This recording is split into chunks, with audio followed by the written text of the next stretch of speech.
Fill her up. You're listening to the Gas Digital Network. What do you want to do with your life? I want to talk.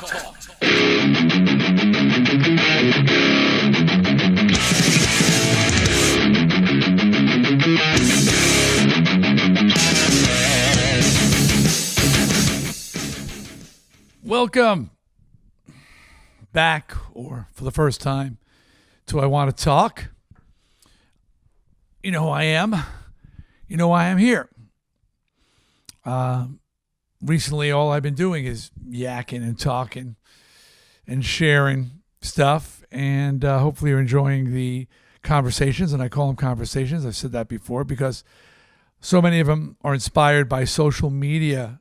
What's the word I'm looking for? Well, they're conversations on social media as well, especially when it's an exchange of ideas. So I know I'm thinking about what you're thinking about and what you're saying about the subjects and whatever.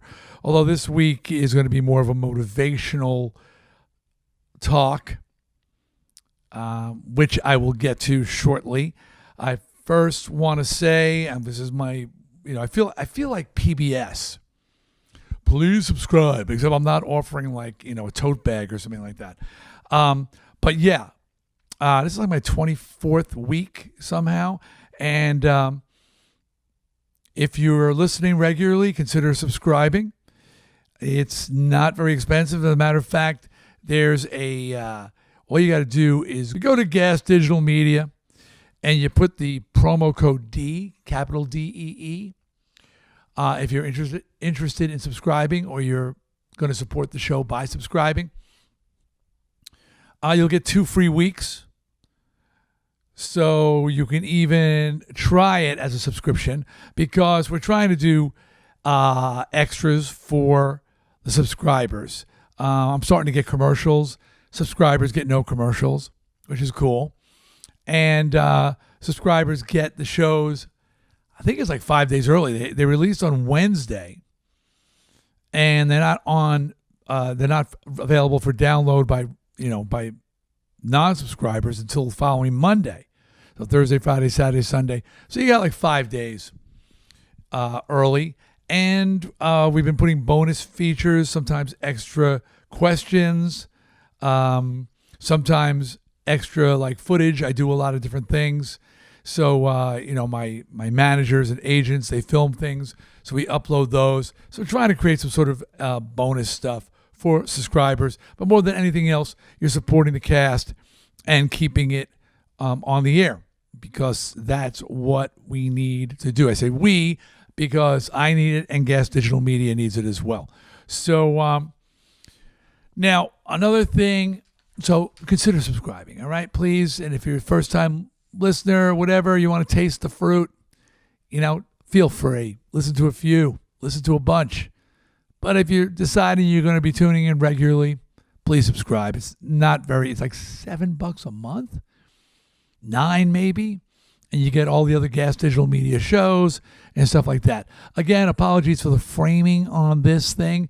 I'm not a roadie, and I have to roadie myself. I complain about this all the time.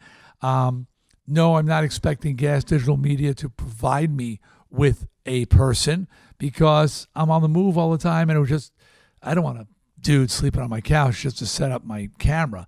But if it's a little bit, if the angle's not right, if something, I know it's chopping off my head when I do this, but if it's leaning or something, consider just putting a pillow or something under one butt cheek to adjust it. Adjust yourself to the screen, as opposed to hoping to get me to adjust this, because it seems fairly level to me. Also, I finally got the information here. Yes, I do. And I have an email address. It's iwannatalkpodcast@gmail.com. iwannatalkpodcast@gmail.com. If you want to ask a question or comment on the things I say, agree or disagree, agree to disagree, iwannatalkpodcast@gmail.com. Do that. And I have a phone number too, where you can leave a voice message. I don't know how I'm going to use those, but it would be cool to hear from you anyway. And that is 929-356-5369. 929-356-5369. Leave me a voicemail. Maybe I'll figure a way to be able to play them back on the air, or at least be able to hear your voice and share it with people, your thoughts. I would love to do that. When I was doing morning radio, that's how I would start the mornings, was with comments from, oh no, the cat. But they're not going to get out of the room, hopefully. I don't have a cat. My son has a cat. Not that I have anything against cats, but this cat is a cool cat. It's a cool cat, get it? But when you're trying to make phone calls, record anything, voiceover, radio, anything, it insists on annoying you for attention. It's an attention hog. So I hear it crying now. Oh, he's out here right now. Great. I'm going to pause this, and hopefully I don't lose it. Real life happening. Hopefully I didn't lose the whole front of the show. So I gave you the spiel about subscribing. I gave you the phone number and the email address. Hopefully I'll start to hear from some of you guys. I hear people are listening. This is, I've spoken about this before, but the great thing about doing radio was people could phone in, and you'd start talking about something, and and the phones would light up if it was something that was connecting with people. So that was great. But here, I'm just talking in the dark. Occasionally I see a tweet. Occasionally I get some information from somebody saying, hey, we got X thousands of people tuning in. It, made the podcast made the top blank podcast for the week. That's awesome. All good. And I like talking to you guys. I'll tell you though, I may have missed a show. And this is not a complaint, and this is not bragging. It is neither. It is just I'm very happy, and it's very positive for me, but I'm not bragging to you about it, and I'm certainly not complaining about it, but I'm doing so many things. At times it is dizzying. This week, I know I had meetings. Well, this is new, regarding bringing a major horror franchise to Broadway. Not as a musical, not as some cutesy interpretation, but as a legit scary, to bring scary to a Broadway show. That, to me, I've seen that. In the 70s, Dracula was on Broadway. Very successful run. Frank Langella starred in it, and ran for a few years, and it was cool. It wasn't a musical. It was dark, and it had genuine scares, which was really cool. So I think it's time to bring that back. So I was having meetings regarding that, meetings regarding a new horror movie that I've written that I'm trying to get produced. You say, what about Strangeland 2? I don't want to talk about that right now. It's just I'm just tired of working that. And I've written a new scary movie that breaks new ground, which I really like in horror. And, I'm thinking when I get this thing up and running, maybe then it'll be time to return to Strangeland 2 and reactivate that. But anyway, I had meetings about that. I've voiceover work. There's a show called Breaking the Band. You may or may not have seen a series on Real Channel, Real Network, but it pops up elsewhere, I guess. And we had a season last year. It got picked up for 6 more episodes, so I'm recording those. And Breaking the Band isn't about how to break a band. It's what breaks a band. It's about band breakups. Pretty cool show. It's funny in a ways too, unintentionally, I think, because it's got some reenactments, and they can be kind of funny to see actors portraying rock stars. And so I did some of that this week. What did I just come back from? I recorded a vocal for a somebody's solo record, a guest vocal. I'll talk more about that in the future. Right now, it's being worked on. So it's just like I'm bouncing from one place to the other. I wear so many hats. I told you I'm writing a book. I started working on that. Plus, I got my weekly radio show, The House of Hair, and I'm sure I'm missing something. Be that as it may. For people who say, how do you do so many different things? My kids often ask me, because within a day, they would see me go and from 2, 3, 4 different projects, 5 projects in a day. Start with one and extremely different. One being comedic, one being horrific, one being charitable, one being musical, and I told them that it's a learned art, and you can learn it too. And mentally, I almost see myself changing hats. I almost see myself with a hat rack, and there are different hats up there. And in my mind, I'm putting on my writer's hat, my singer's hat, my voiceover hat, my radio hat as I switch jobs. And I just instantly have trained myself to change gears. And again, this isn't a brag. This is saying you can do it too. The idea that you're overwhelmed, the idea that you can't do more than 1 or 2 things in a day, that spins your head or blah, blah, blah. That's just something you've allowed to fester and develop within you. You can also develop a different pattern, a different habit. And I developed it out of need, out of desperation. I was not making, I told you I had a dark period where I lost everything, and, I was answering phones at an office and whatever. And I wasn't making money, and I was putting out so many ideas, so many projects, shopping so many things. I was trying to get into voiceover, trying to get into radio, trying to get into filmmaking, trying to get into other things, and still making music.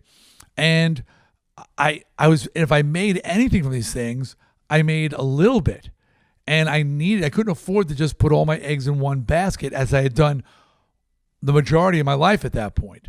I needed to have, be putting so many things out there to try and get something going, to start to generate some revenues to support my family.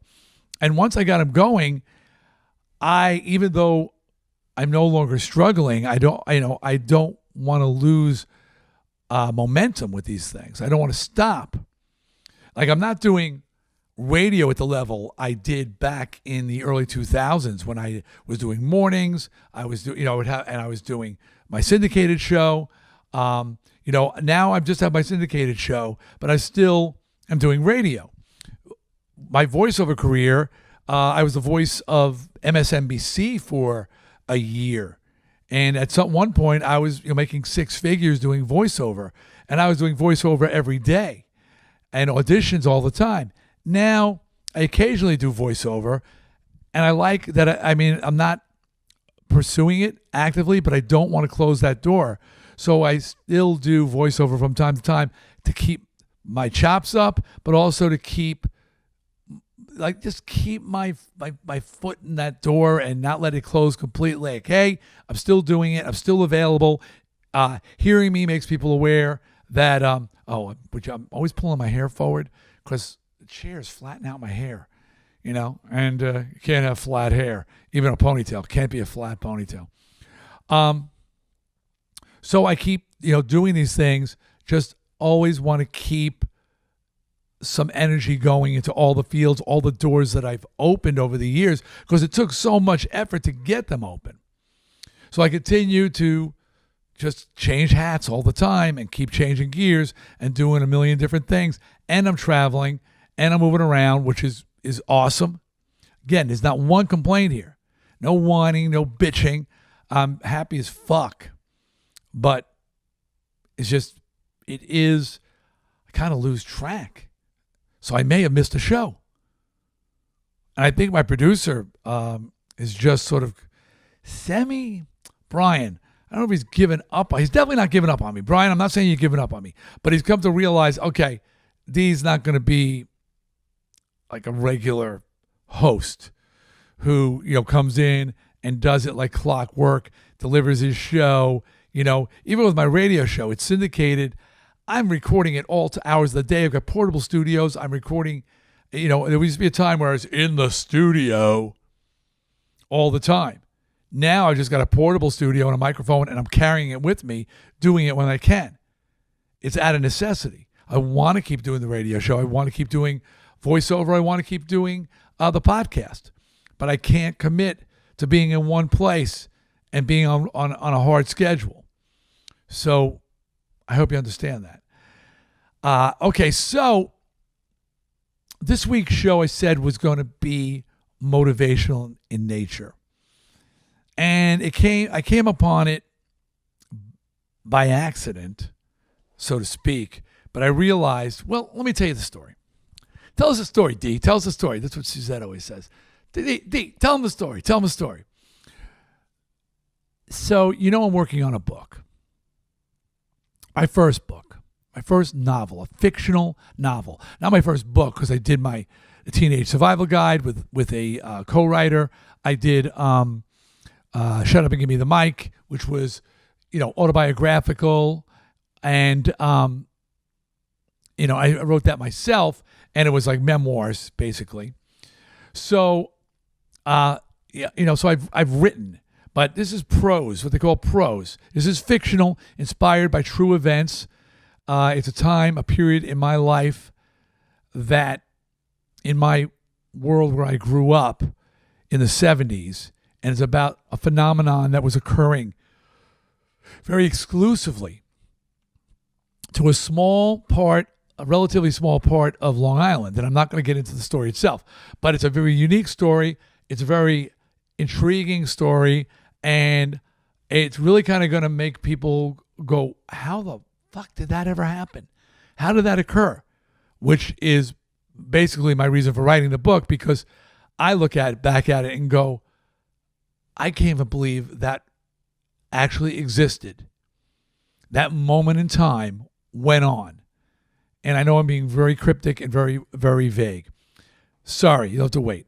So I've gotten 25 pages in, first 25 pages.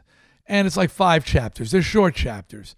I kind of like books that are short chapters. That might change. When you bring an editor, he may say, you know what, this is better chapter lists or as much bigger chapters. But I'm just kind of putting chapter breaks where I feel like this is a new moment and we're moving to another point in time here. Again, I'm being awfully vague. I want to tell you about our newest sponsor, Earpiece. Have you ever had your ears ring after a loud show? I have. Well, your sonic hangover may be a sign of permanent hearing loss. Seriously. The good news, noise-inducing hearing loss is 100% preventable. Sure, you can stop going to concert, but who wants to do that? Ha! Earpiece high-fidelity earplugs are precision-engineered to lower the volume without distorting the music. You get full-spectrum sound just at a safer, more comfortable level. Man, are these things a godsend, I tell you. Here's what's great about Earpiece. First of all, high-fidelity audio.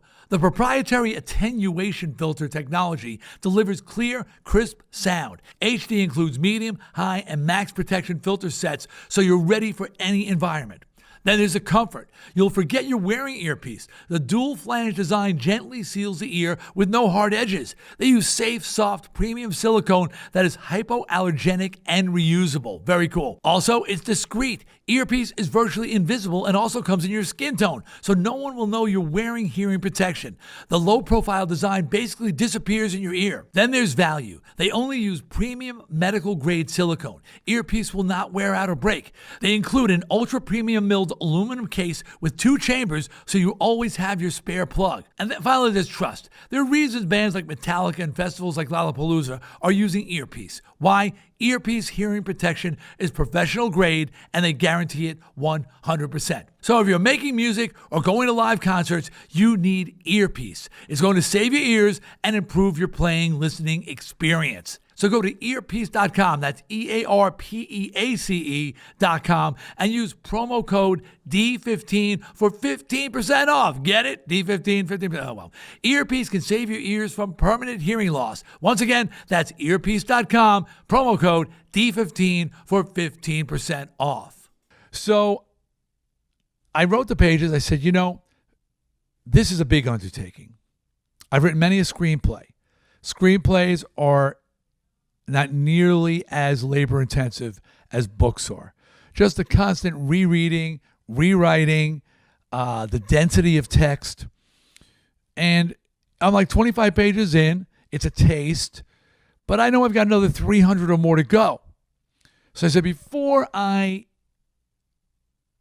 before I commit to this, I'm going to send this thing out to a whole bunch of people.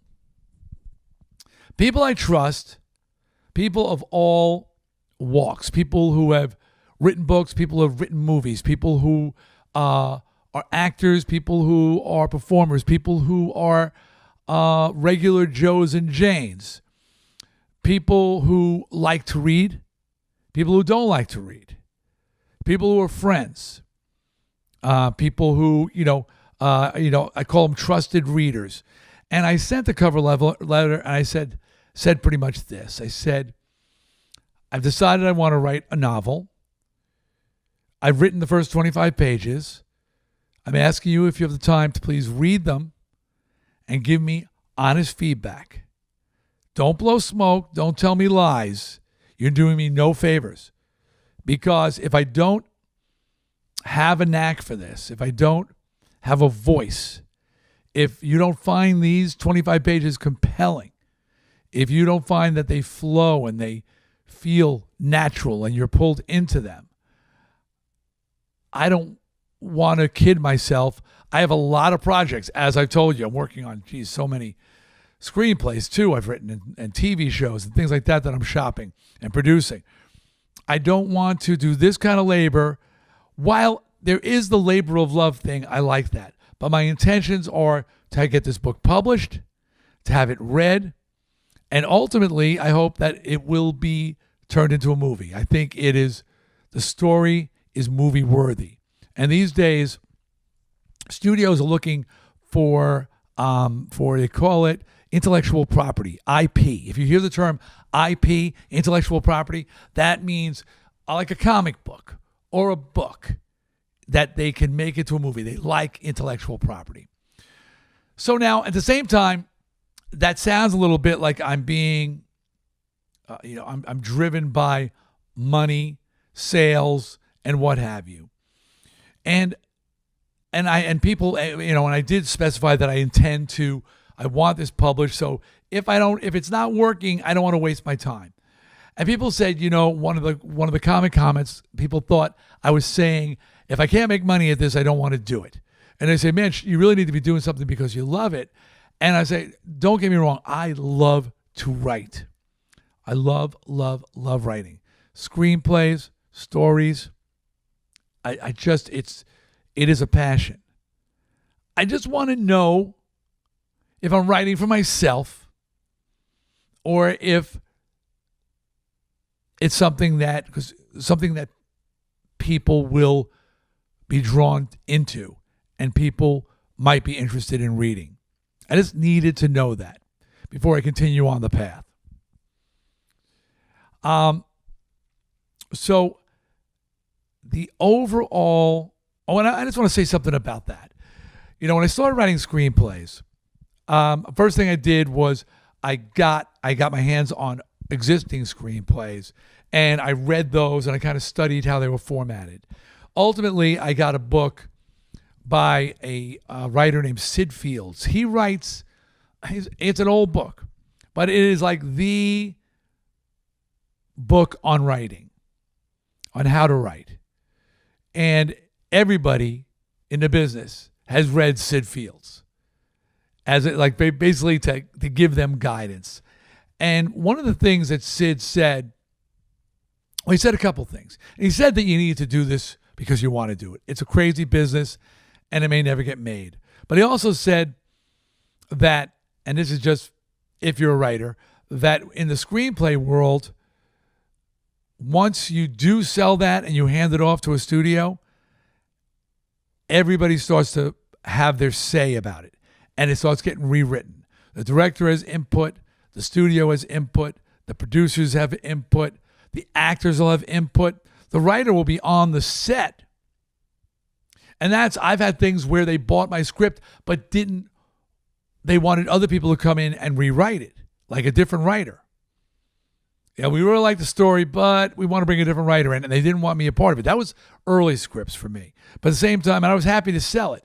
But at the same time, Sid Field said, your story, your screenplay, is done when you write the end and you close the book, close the script, and you put it down on the table. That's your story. That's your script. If you go further with it, it's no longer going to be your story as you originally visioned it. Other people are going to have say in it. Other people are going to have voice in it. And I think this also applies, and you got to get joy or satisfaction, and you do. Saying, I'm going to write a movie, and this will apply to writing a book too. Saying, I'm going to write a book. There's incredible satisfaction in the achieving of it. So many people talk about a book. So many people are like, I want to write a movie. And many people do, but most never actually go through the process. It is a process. And I've written many, many scripts. A handful have been sold. One movie has been produced, Strangeland. One musical I wrote, the Rock and Roll Christmas Tale, was produced in Chicago and Toronto, and it hasn't been produced since. But it's amazing to see things brought to life. But I'm telling you, that feeling of saying, I'm gonna, that's like in the worst words in the world. Stop saying I'm gonna and fucking do it. That's what the shirt should say. Fucking do it. Not just do it, fucking do it. And if you never sell, if it never goes anywhere, you will have great satisfaction in having done it. So I'm there to tell you that. So back to my book. So I sent it to a bunch of people, and people started writing back to me. And virtually, everybody, well, I'll get to the the naysayer. Pretty much loved it. They may have had a comment or input or a suggestion, but Dee, answering your question, it was intriguing. It was compelling. I flew through the pages. It's a page turner. Is it a page turner or page burner? Either one. That they read through. They wanted more. One of my readers said, I felt that you didn't deliver enough. And then I realized it was because it was only the beginning of the book. You set up all this stuff, and I'm like going, what happens next? So person after person said, you're a natural. And by the way, I don't know if I'm a natural. I was a B student in English.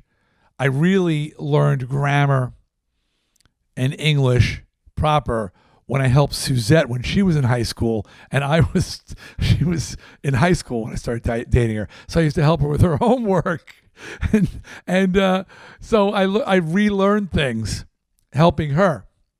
I once read her. So she's 15, right?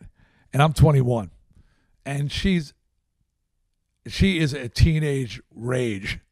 I once read her because she needed glasses and she didn't have them. So I read her The Great Gatsby, the entire book, out loud, and got to the last freaking chapter, and we had a huge fight. And she took the book, and I never finished it. I know I could have gone to the library and gotten and finished it, but I never got around to it. So I never finished The Great Gatsby. I read the whole book out loud. Books on tape. Meanwhile, back at the ranch. So I wasn't a very good student. B. Okay, B is good. But, actually, and that's another story, I was really sort of a C+ student. And then the last year I got motivated my senior year, and I finished on a high note, and that was B+. I sort of applied myself. D is very is not applying himself in school. You know, you heard that your whole life. I heard that my whole life. Dee is a very bright boy, but he doesn't put the work in. I put the work in, and I got my grades up, and I graduated with a B plus average, which was cool. But anyway, I didn't have a particular interest in writing, or at that point. It came much later, and I developed it much later. And, I have studied writing and screenplay writing for decades now. Decades. I've put in, the 10,000 hour theory. Are you familiar with it? Some of you are going, yeah. And others are going, what's that? Well, there's a theory that in order to master any craft, athletically, artistically, musically, intellectually, anything, business-wise, that you need to put in 10,000 hours. And there's actually a book about it where this guy went and sort of analyzed if this was a true thing. And what he found was, yes, whether it was Wayne Gretzky or Michael Jordan or Stephen King or, go down the line, or businessmen, or I can't think, Steve Jobs or any of these people, actors, those that mastered the craft had put in 10,000 hours plus. And few were just, old souls, naturals at it. You get these kids, I could play classical music when I was 7. I mean, I guess there's some of those people out there, but the majority is they put in the 10,000 hours.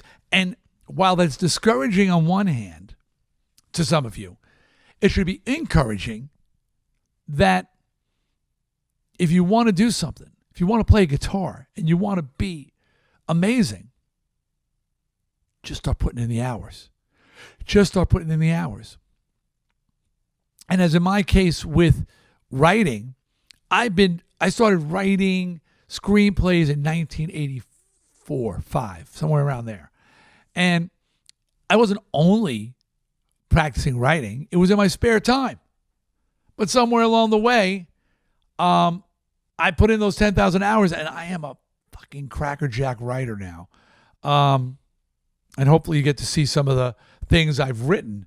But people are kind of stunned when they read my screenplays and my work, because they're going, holy shit, this rock star is like a really good writer.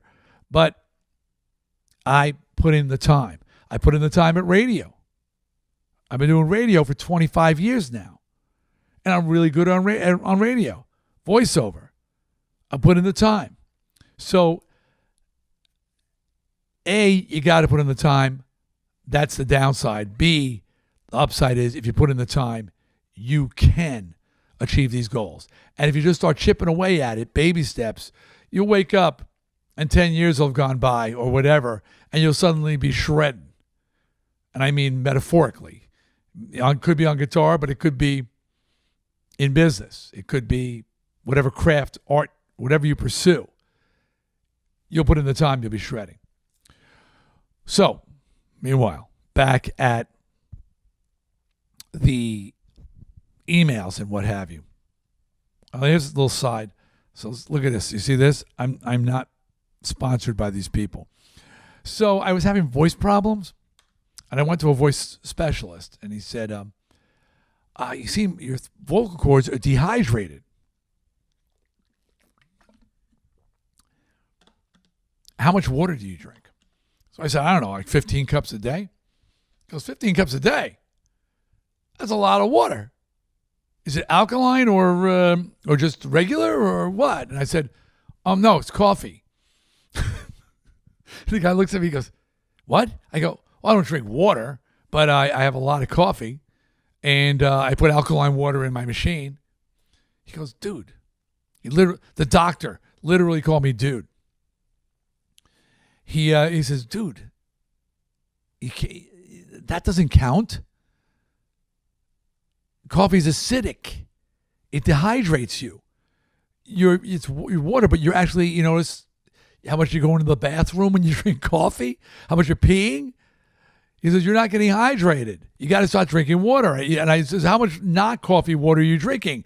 And I was like, zero. He said, dude, you got to start drinking water. So, I've been trying to drink more water. And one of my sons got me this container, and it actually connects to an app on my phone. And it actually keeps track of how much I'm drinking, and it sends me messages if I'm not drinking enough. So, very helpful. No, I don't know the name of the company. I'm sure if you just look up, I don't know, the water container with the app, you'll find it. Just put a few keywords in it.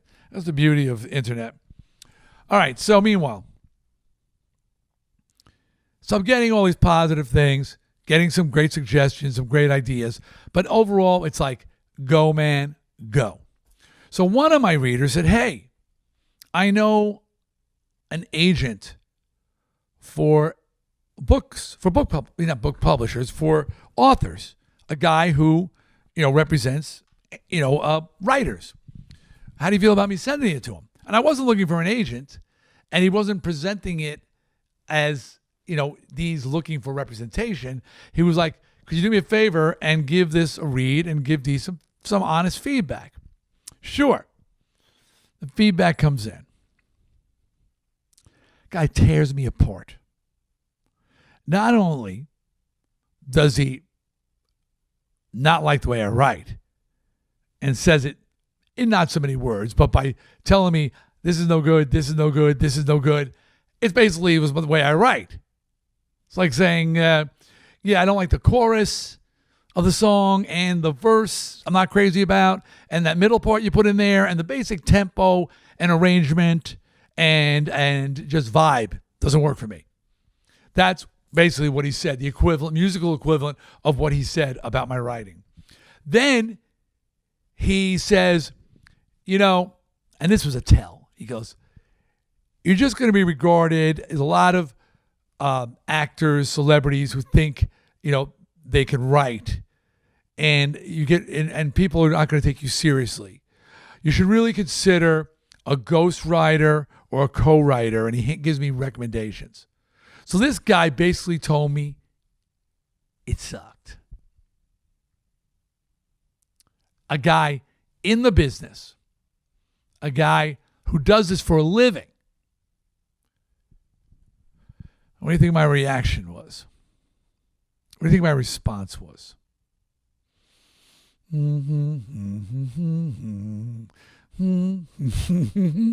Yeah. I was like, thank you for your honest input, but I don't think your opinion is worth shit. And just because you're in the business means nothing to me. You've done nothing to discourage me. You've done everything to encourage me. And enjoy the read when my book is done. And the reason is, say, well, Dee, you asked for honesty, and he gave you honesty, and I wasn't angry that he was honest. I didn't say fuck you. But it immediately triggered something I've been dealing with my whole life, particularly in music. Throughout my career, especially in the early days, and this is where I am, the early days of book writing, I got nothing but rejection from authorities, music authorities. I got nothing but rejection from the record labels, producers, A&R people, the business people. But meanwhile, my band was playing for 1,000, 2,000, 3,000, 4,000 young people every night, 5 nights a week, 300 nights a year. If you haven't seen We Are Twisted Fucking Sister, watch it. We were called a regional phenomenon because so many people came to see us perform locally. We were unsigned. We had no deal. Meanwhile, we're sending demo tapes. We're doing showcases. We're performing for record executives. And every single one of them is saying, no, you're a bar band. It's no good. We don't like it. It won't sell. It's played out. It's dinosaur rock. Remember, we were doing the hair metal thing in the 70s, late 70s, early 80s before it came back out. So we were getting people who were just saying, this is like old school, old bullshit. I mean, they just rejection after rejection after rejection after rejection from business people. Yet, the record buying public, the concert going public,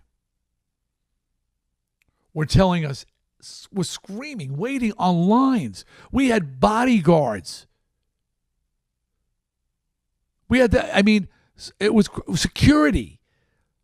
There was fanaticism for my band in the New York, New Jersey, Connecticut area, the tri-state area where we performed. We had to we always getting followed home in our cars. We had to lose the fans so they wouldn't find out where we lived. Unlisted phone numbers. Walk around in disguise. For real. I'm not making this up. We were that's why when Twisted actually made it, it was a long time before we really felt like we had arrived. We had played arenas, played theaters without a record deal, regionally. So when we finally made it, it was like we'd been in the best studios before we had a record deal. We've been in Electric Ladyland with Eddie Kramer, the producer of Jimi Hendrix Engineer, producer of Frampton Comes Alive and Kiss Alive, So we were getting constant rejection, yet every day the record buying public, every night, would scream their approval. And this just rang of that. I had sent a lot of people who I trusted my pages. I asked them for honesty. I only sent it to people who I knew would speak truthfully. I mean, I couldn't, I said, look, you're doing me no favors, guys. I'm working on 27 things. I just need to know what you really think. And they told me. So here I had the book reading audience saying, go, go. We find it compelling. We find it interesting. We like your style. We like the story. We like everything about it. Again, I'm sorry, they gave me I was thinking about this, or what do you think about that? Or they gave me input. But the basic questions I wanted to know, that I needed to know. Because, you can adjust things. But is there something there? Do I have something? Have I developed a talent here for this? Do I have an affinity for writing a book that people will want to read? And the answer was a resounding yes, except for the one authority, the one business person, the one industry person tore me apart. I've learned many things about these authorities, particularly in the arts. Most of them are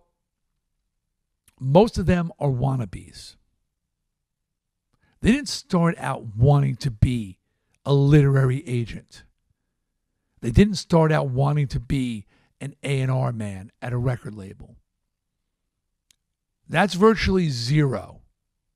Virtually zero are looking and saying, when I grow up, I'm going to be a literary agent. No, virtually zero. They wanted to be the writer. They wanted to be the singer. They wanted to be in the band. They wanted to be the actor. They wanted to be the star. They wanted to be the talent. And they couldn't cut it. They either didn't have the ability, they didn't want to put in the time, or they gave up. And they settled on being in the business. So there's a built-in resentment with these people. A resentment because you haven't given up.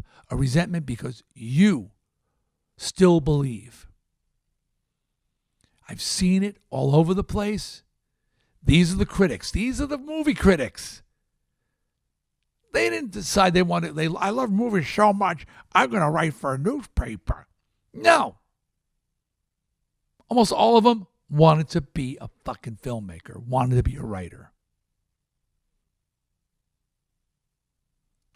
So now they've got a little bit of fucking power. A little say. And they have, whether it's conscious or subconscious, they've got a jealousy, an envy, an anger towards us. I'm pointing to you. You. If you have any aspiration, and this goes for business too. It's not just talking about being in the arts, being an inventor, being a creator, being a person who gets it done. They are out there. They don't want to see you succeed. They certainly don't want to make it easy on you. They're the gatekeepers. They're the security at the concert or at the cool club that decides who gets in and who doesn't get in. Their window of power is this big. This big. It's from when you walk up to them and say, "Can I enter?" And yes or no. That's their window.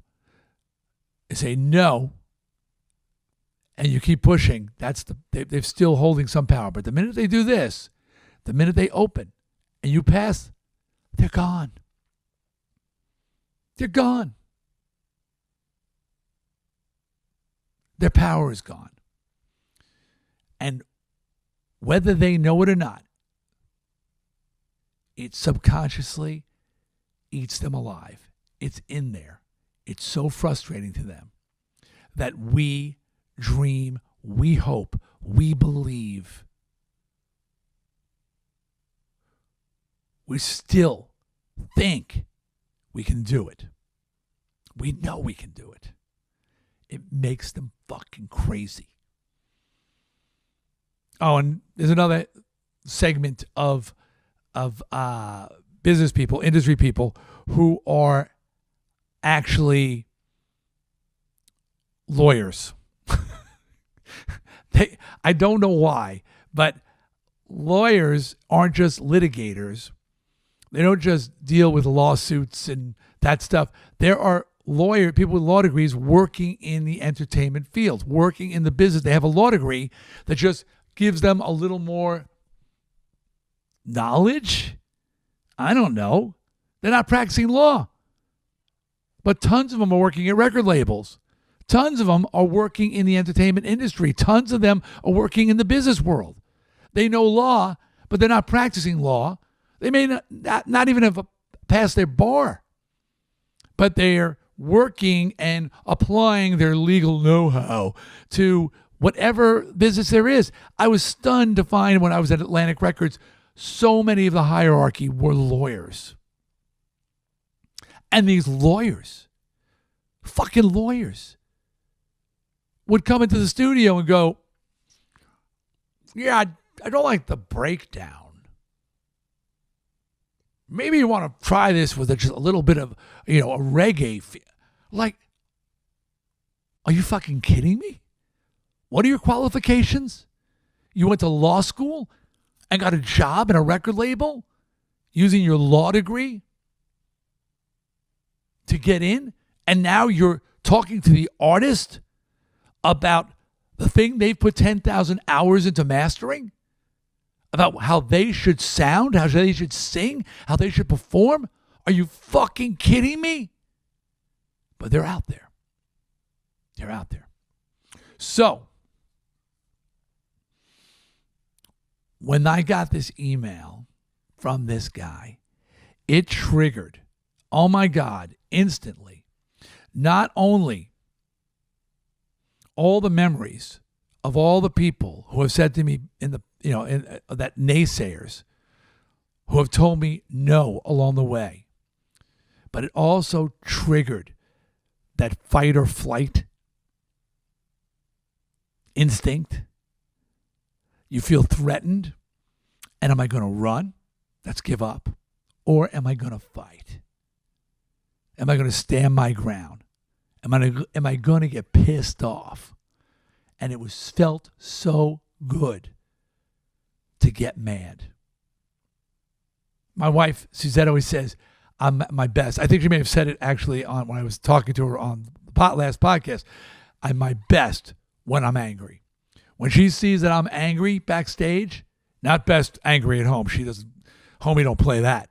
But with my work, I am fueled by hate. I am fueled by anger. I am fueled by the fire. Tell me no.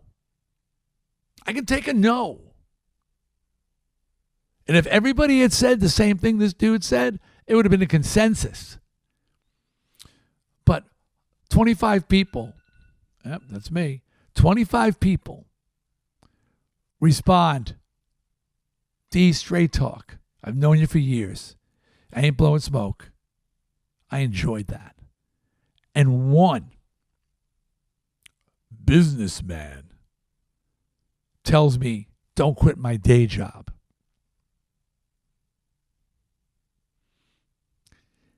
To quote Marilyn Manson, I wasn't born with enough middle fingers. And that's what I needed. All the people tell me it was great. All the people saying it was good. All the people saying, keep going, D. You're on to something here. I was like, okay, I'm doing this. And then this asshole. It's like fucking jet fuel, baby. It's booster rockets, it's nitrous oxide, it's adrenaline. It was like, yeah. Now, it's more than just finishing this. I'm going to show you, motherfucker. I'm going to show you. Always have, always will. I'm sharing this with you because hopefully you've got some goal, you've got some dream, you've got something that you want to do, you're hoping to do. I'm sharing with you the work that you're going to need to do. I'm sharing with you the path that you're going to be on. I'm sharing with you what you might come up against. And one thing to notice is that with Twisted Sister, while we were getting rejections, we had the fans were loving it. So it wasn't, if everybody was saying no, it would have been a different story. Twisted Sister would have packed it up. And as I said here, if everybody had said, yeah, Dee, honestly, it's nice, but it may not be something you should hope to actually get published. If everybody had said that, I would have been fine with it. But they didn't. So you got to read the room, and then you got to sort of assess who's saying what and why they're saying it. What's their motivation for saying it? And then make a decision for yourself what you're going to do. All right. That's it for this week. I want to talk. Always a pleasure. Just tell you again, please subscribe. Go to gasdigitalmedia.com and sign up. Promo code DEE, capital letters, for 2 free weeks. And give me a call. I'm going to look for the number again. Phone is 929-356-5369. 929-356-5369. Or send me an email at iwannatalkpodcast@gmail.com. iwannatalkpodcast@gmail.com. Until next time, I'll see you.